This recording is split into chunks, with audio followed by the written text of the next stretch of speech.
I know that they had great experiences, and it looks like you're all excited to hear about it too. So before they jump into their presentation, let's bow in a word of prayer, okay?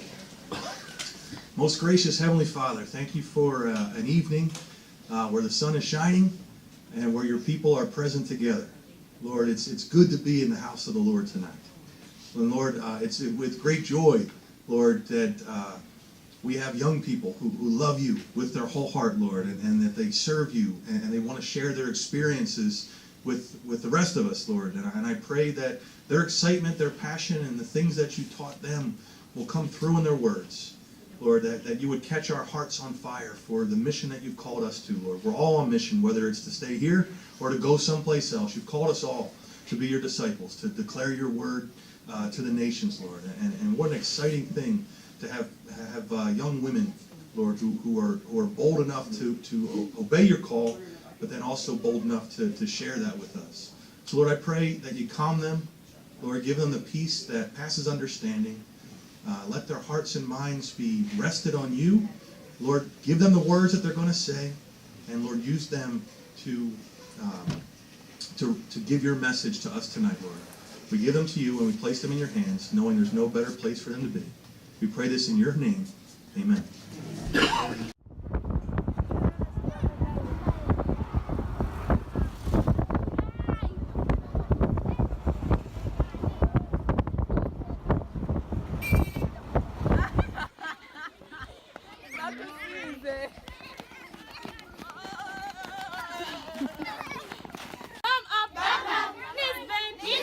Making melodies in my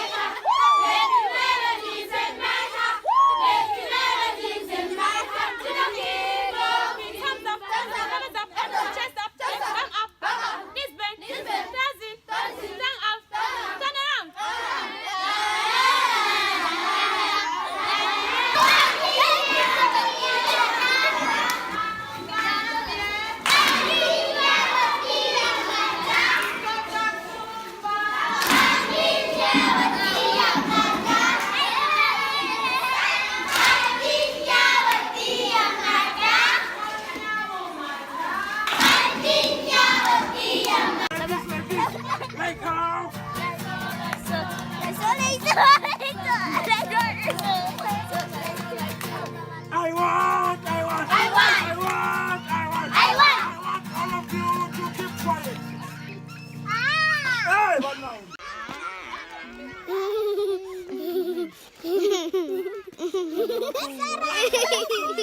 had the. Yeah, I got. You're done. Are you serious? Yeah.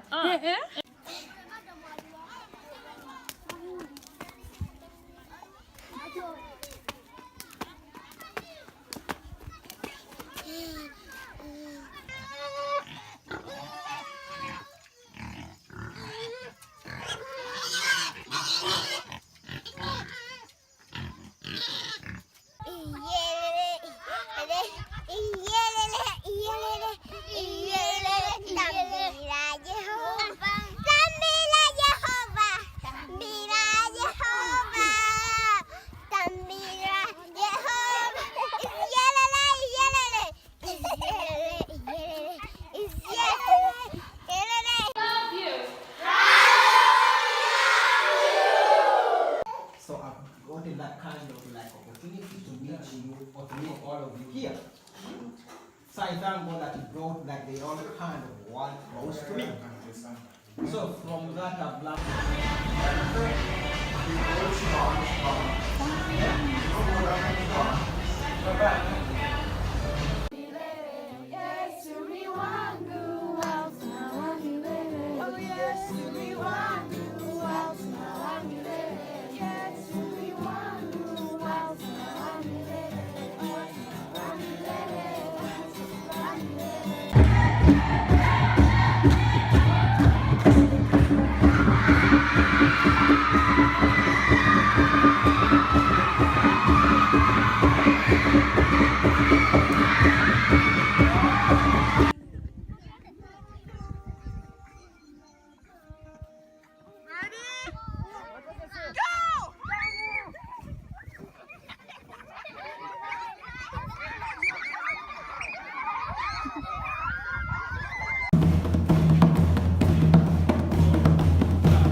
Yebalirira Katonda mukume jajeo azeo.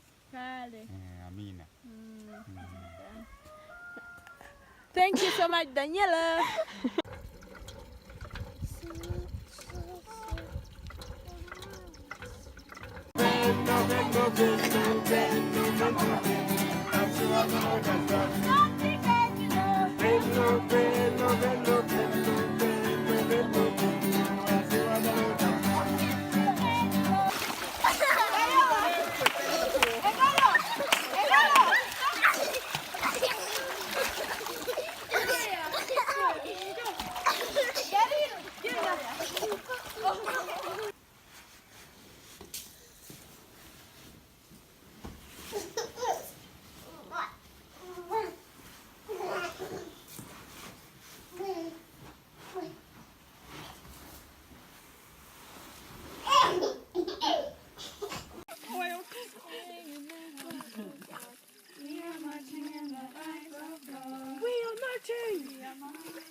And so I just want to open up with this one quote. And And this is from the book, This is from Katie. And it says, people who really want to make a difference in the world usually do it in one way or another. And I've noticed something about the people who make a difference in the world. They hold the unshakable conviction that individuals are extremely important and that every life matters. They get excited over one smile. They are willing to feed one stomach, educate one mind, and treat one wound. They aren't determined to revolutionize the world all at once. They're satisfied with small changes over time. Over time, though, the small changes add up. Sometimes they even transform cities and nations, and yes, the world. And so I chose this paragraph to open up because this was the first paragraph, the first chapter of the book. This is from Katie, and that's the whole reason I went to Uganda. Was my mom gave me this book when I was 11 or 12 years old, and I just fell in love with Uganda, with missions, with just kids in general, and just I wanted to do something like that. And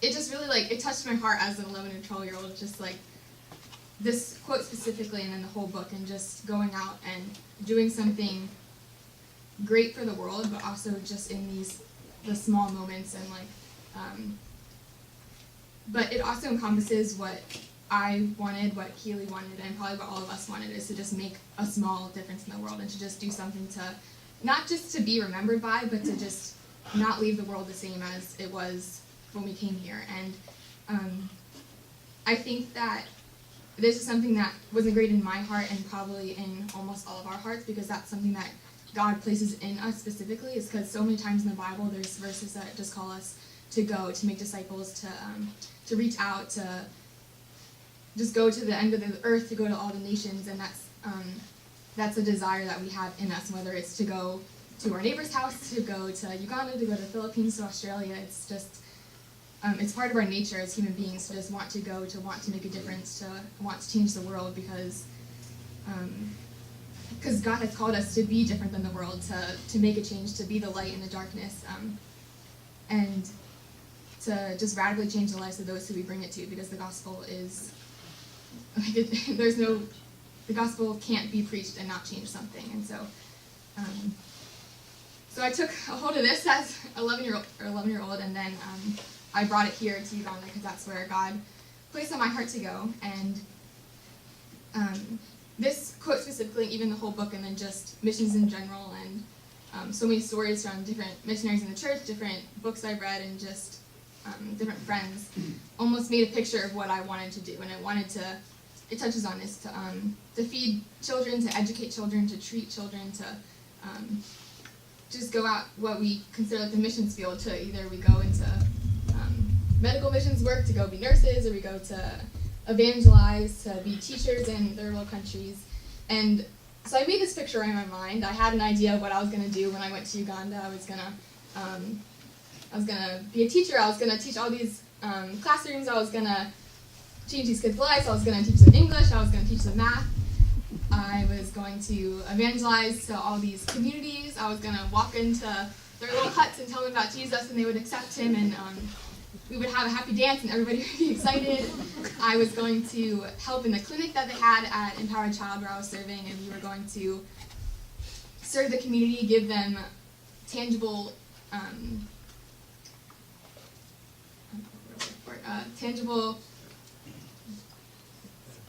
solutions to their problems, I guess, to heal them, to give them bandages, to give them medicine.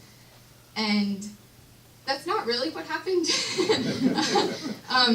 We definitely have this idea of missionaries, everything just being perfect, because these are the stories that we hear. We hear of communities being changed, of being radicalized, of miracles happening, of these big healings, these just communities being just encompassed in the love of Christ, and just wanting, so you change the community and then they go out and they want to change the communities next to them, and this whole revival starts. And I definitely learned the hard way that that's not how missions life really is.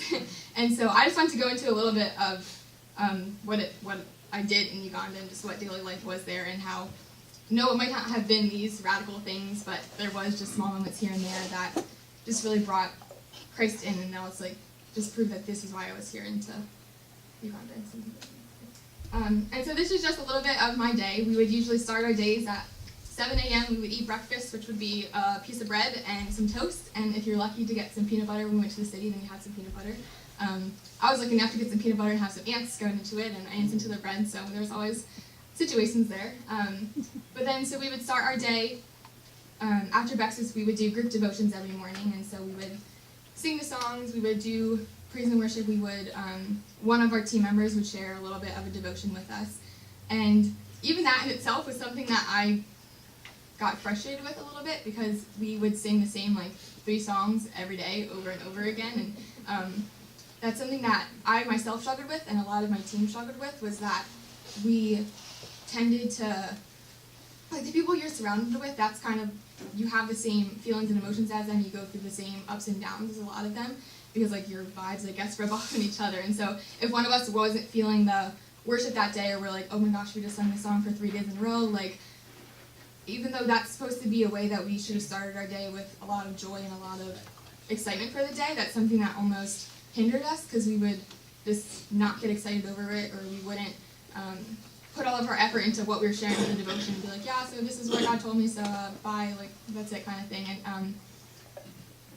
And so that was something that I struggled with a lot, was just changing my attitude to not be, okay, we're singing the same 3 songs, but just go into the actual message of the song and knowing, okay, God, I was singing this 3 days in a row, but there's something you're trying to teach me through this, and you're not just keep giving me these words for no reason, and just taking them to heart and being able to apply them.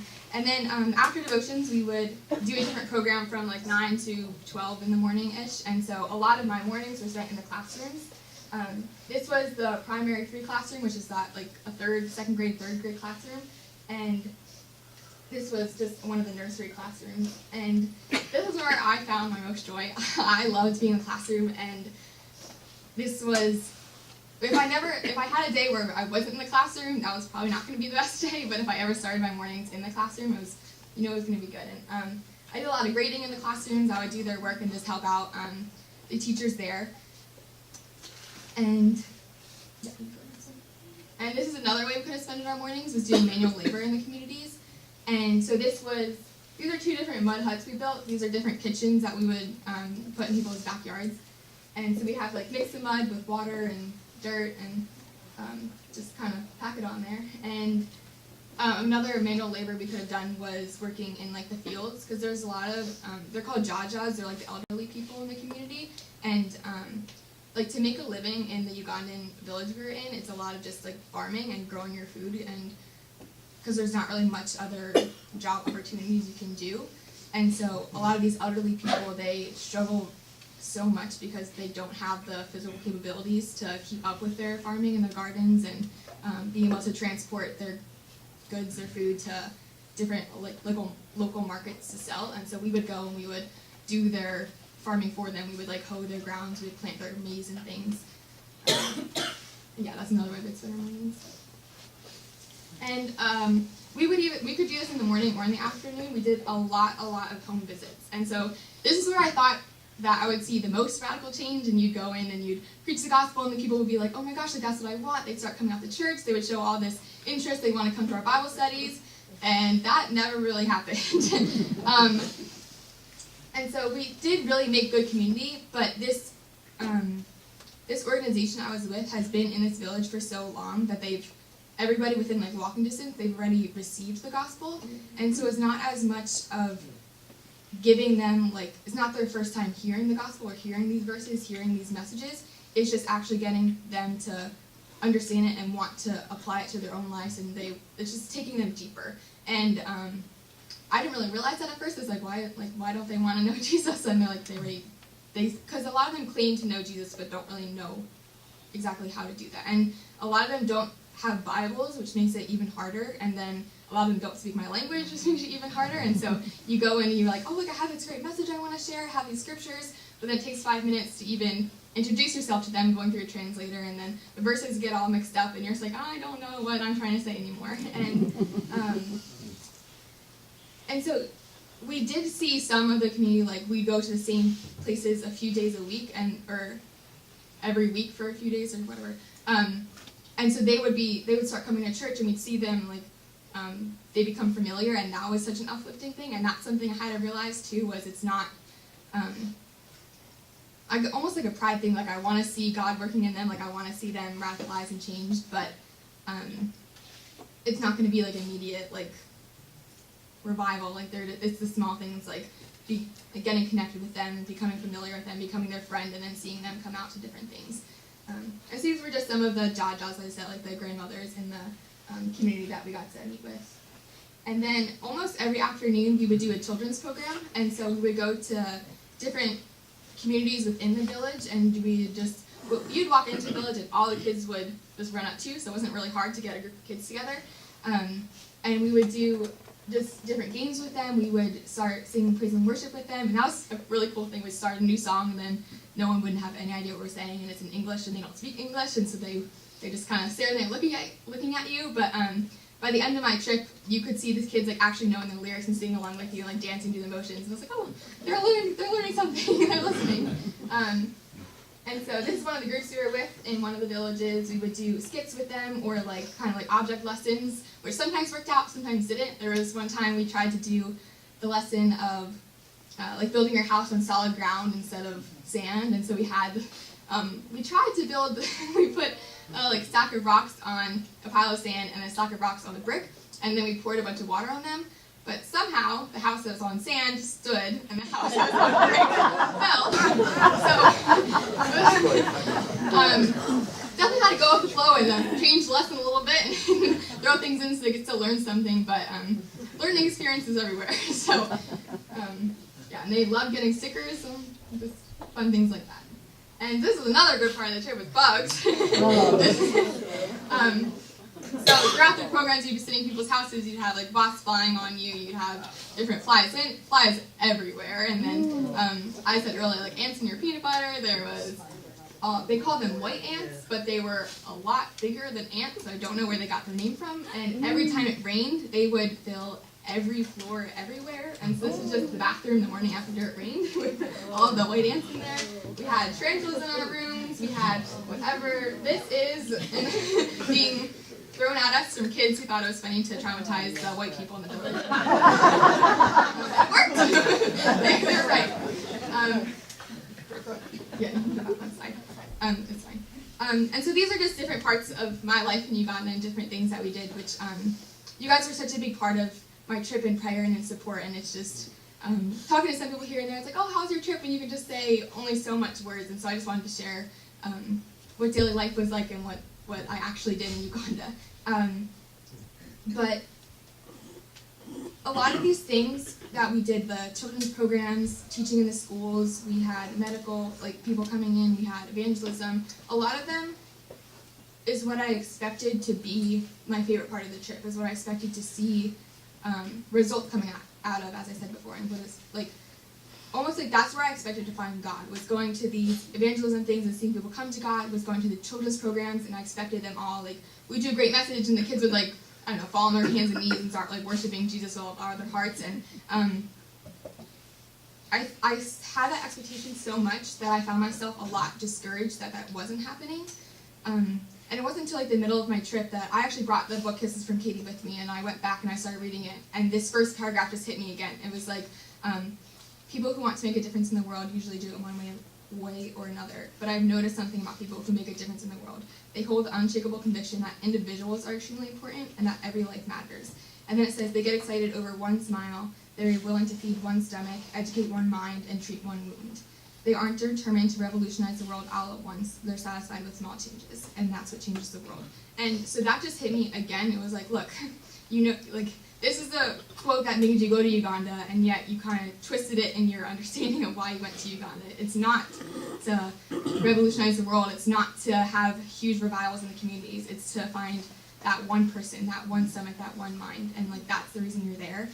And so I expected these big things to be the stories that I would tell when I come back home, but even as I've been home, I've realized like it's the one-on-ones with different people that I've actually been telling the big stories about. It's these little moments that have really stuck with me. And so one of these stories of just going over like the one individual, the one person, is there was a whole week that we spent making posters, making signs, and we had to even write the signs in Luganda, which is their language. I don't speak that language, so that was really hard to write the signs in. So a lot of like time-consuming writing posters, drawing pictures, and walking all over like the villages, hanging up these signs for immunizations for all like the infants and the toddlers in the community, so they can get just fight against the diseases that they're so prone to. And so we're all excited for this. We had doctors coming in from the cities. We were all prepared. We had a whole, like Friday was just the day for immunizations. All other programs were canceled. I'm going to sit in there. And Friday comes and one baby comes. One. And so that's what we're all like, are you kidding me? We spent all this time for this one child, this one baby. But then it's like, but that one baby is still so important. And like God, like reminding me of that. It's like, okay, like it's just viewing it in God's light and said, like, that's how important this one child was to him, is that he got not just one of our intention, but the entire team was sitting in the clinic waiting for people to come and said we're all taking care of this one mother and this one child. And it's getting to pour into them and sharing the gospel with just them specifically and making sure that they are taken care of. And it was cool because then we got to see her come to the church like the next few weeks after that. And we're like, this made an impact. Like this was the one life that we were supposed to impact that day, and we did. And so I have a few more stories of different one individual, like just things that have really stuck with me from this trip, especially. And this is, I'll summarize quick. This is Mama Bashir right here, and these are her 4 out of her 5 kids. And so this is their house when we first met them, and they were in the middle of reconstructing their house. But you can see there's no roof or there was no floor in there either. But I don't know if it was a few weeks or a month or so before we actually met her that her husband was poisoned at work. And she's obviously broken over her husband being poisoned and left with 5 kids. But just a tangible thing that we saw is this house that they had started reconstructing, it didn't have a roof, and it was rainy season. And so they couldn't stay dry, so they were actually staying in her mother's house with all of her other siblings and their kids. So there's like 12, 15 of them living in a 1-room small hut, and this is like, that's not okay. And so we were able to meet them, to befriend them, to help them. They started coming to church. They converted. They used to be Muslims, but they became Christians and stuff. But then there was this one girl on our team who she really just had a heart for this family, and our whole group kind of just took them into our wings. And some of our other team members, they started supporting, sponsoring her kids and all of this. But this one girl, she put on her Instagram, she's like, hey, look, like we're trying to build a roof for this family. Like, if you feel like led, like give us any money. I can't remember the exact number we raised, but in 24 hours, it was like in the hundreds, or I might have been 1,000 that we raised just in 24 hours for this one family. And we needed 300 to put the roof on and put the floor on. And so we raised beyond our expectations, and we were able to give her a roof, to give her a floor, to buy a chicken coop for her and her family, to buy her chickens so they can have a source of income. We were able to put all of her kids in school. And so this is one family out of the entire community that we had been just pouring into forever. And so this is just a really cool example of when we all came around this one family, we were able to change their entire lives. Like they were no longer just, she was no longer a widow with 5 kids and no roof. She was like a brother and sister in Christ with a whole church family now. And so there's just so many people to take care of her then.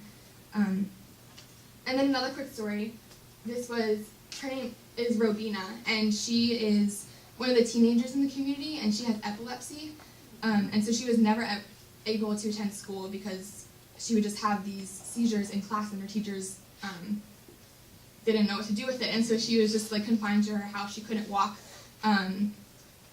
very far without falling down. And we met her on one of our evangelism trips and sat with her and talked to her. And so she's the same age as me, so I was like, my heart really hurt for her. I was like, this is someone who's my age, and she's never been to school. Like, she's confined to like the 10 feet of her compound. Like, she's never gonna be able to get out anywhere. And so we decided to start a Bible study with her, and so we were hoping to do it with a bunch of the youth in the community. But not really many there's not really time in Uganda, so we'd say, okay, 3 o'clock on Friday, like, come, and no one would ever show up, and then we'd say, oh, I thought it was like an hour later, like, a lot of excuses.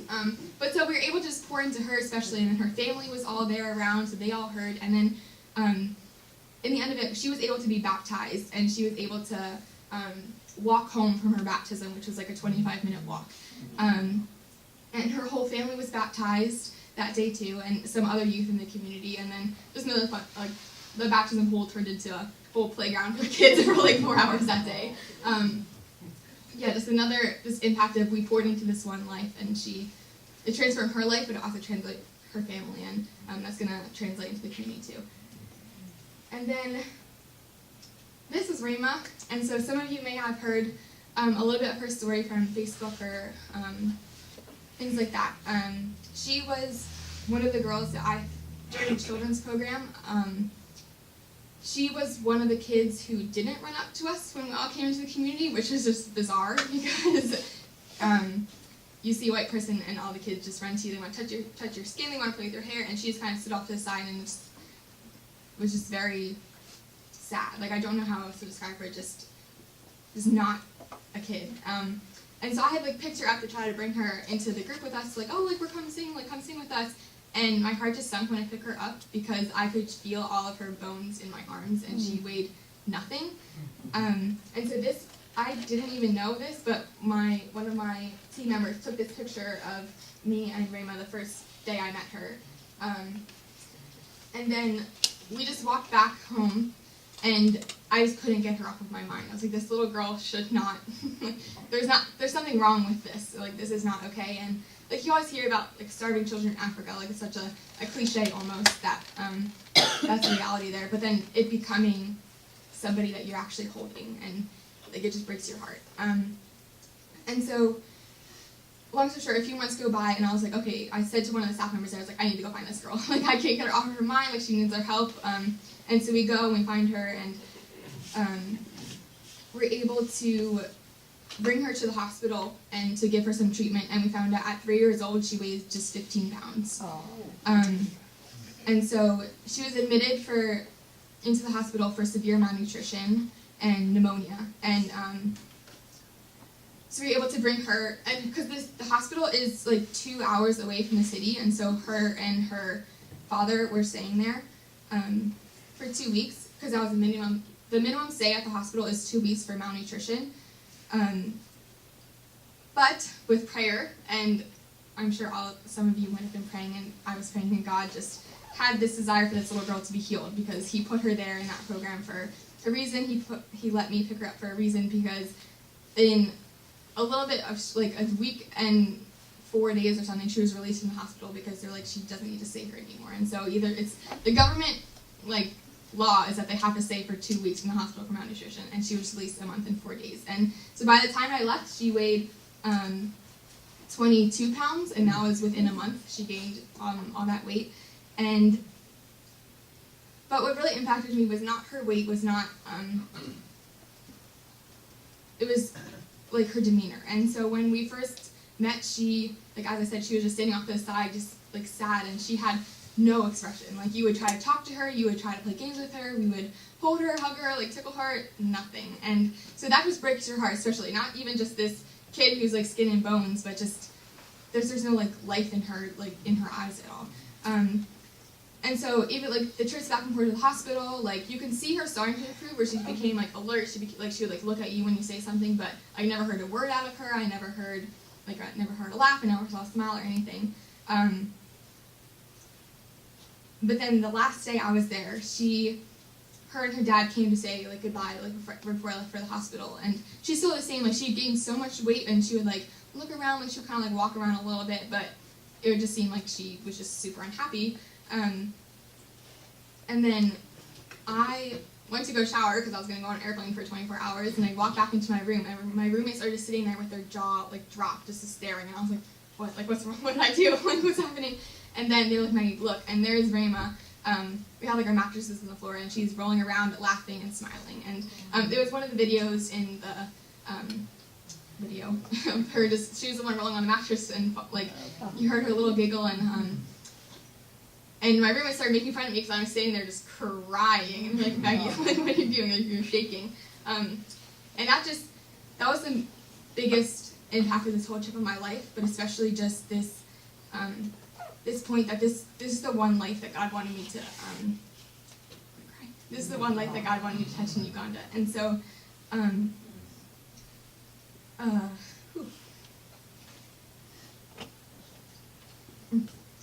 so my dad said this morning in his sermon.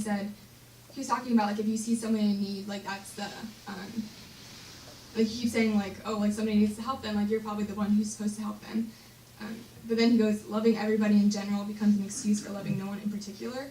And I think that goes back to the quote that I first started with. It's not like this whole general, like, oh yeah, like everybody, I want to change the whole world, like I want to revolutionize everyone. It's like, it's just that one that we're called to. And I know, like I did not change the world because I went to Uganda. Like, Keely didn't change the world because she went to Australia or the Philippines. Like, but I was able to change a small part of it because I made myself available for God to use me for this one person. So even though I was discouraged a lot because, okay, like evangelism isn't working, like children's program, like nothing's happening, it was because that's not what God called me to do. Like, yeah, we're supposed to reach those people, but this is the girl that I was supposed to change. And so I was able to change that little small part of the world, and Keely was able to change small lives in, not small lives, a small part of the world with one life in the Philippines and Australia. But we all say we want to be world changers, but like, look how many people are in this room. If we all just choose the one person to pour ourselves into and to take care of, like, that's how the world has changed. So, thank you.